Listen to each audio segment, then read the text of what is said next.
مجھے یاد ہے جن بزرگوں سے میں نے زندگی کے آداب سیکھے ہیں ان میں مولانا سید ابو اللہ صاحب مودودی کی شخصیت بڑی غیر معمولی ہے اور مجھ پر ان کے بہت اثرات ہیں الحمدللہ۔ تو ایک مرتبہ لوگوں نے ان سے پوچھا کہ آپ پر لوگ تنقیدیں کرتے ہیں، الزامات لگاتے ہیں، آپ جواب نہیں دیتے، تو کیا آپ پر اس کا کوئی اثر نہیں ہوتا؟ یعنی آپ نے جواب نہیں دیا، آپ نے رد عمل نہیں ظاہر کیا، آپ نے کسی کی تنقید کو درخور اعتنا نہیں سمجھا، تو یہ انسانی زندگی کے مطالعے کے خلاف ہے یہ بات، اس لیے کہ غصہ تو آئے گا، انسان کو یہ احساس ہوگا کہ یہ کیا حرکت ہے جو میرے ساتھ کی جا رہی ہے، تو آپ جواب نہیں دیتے تو کیا اس کا اثر بھی نہیں ہوتا، یعنی طبیعت میں بھی یہ چیز پیدا نہیں ہوتی؟ تو انہوں نے کہا کہ یہ میری صحت کو جو آپ دیکھ رہے ہیں یہ اسی کا نتیجہ ہے کہ جب آپ اس الاؤ کو اپنے اندر ضبط کرتے ہیں تو باہر تو یہ کسی کو نہیں جلاتا لیکن آپ کے باطن کو تو جلاتا ہے۔ یہ اس کی تعبیر ہے کہ انسان کو کس طرح اپنی تہذیب کرنی چاہیے۔ تو اپنی تہذیب کرنے کا یہ عمل کیسے کیا جائے،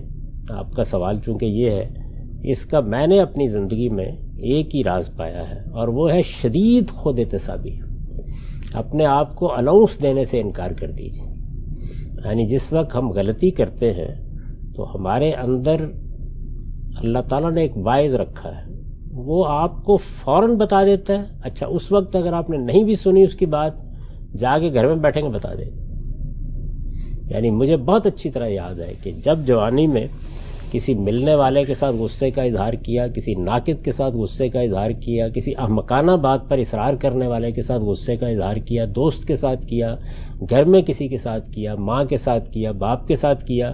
اس کے بعد ایک پچھتاوے کی لہر آتی ہے انسان کے اوپر، لازماً آتی ہے، یہ واعظ ہے انسان کے اندر۔ اب آپ نے اس آواز کو نہیں دبانا،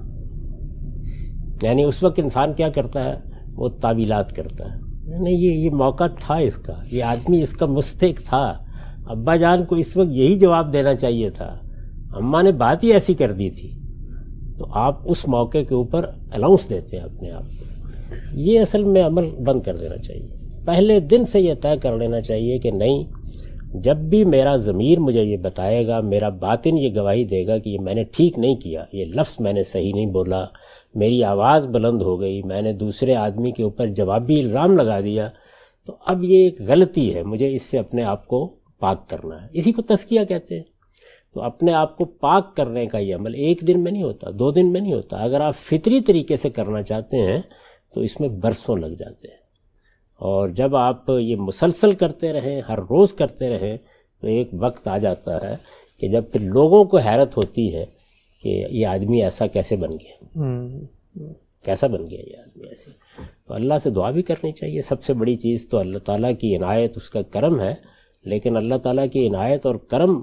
اس کا ضابطہ یہی ہے کہ آپ جدوجہد کریں گے تو وہ آپ کو اس کا صلہ دے گا۔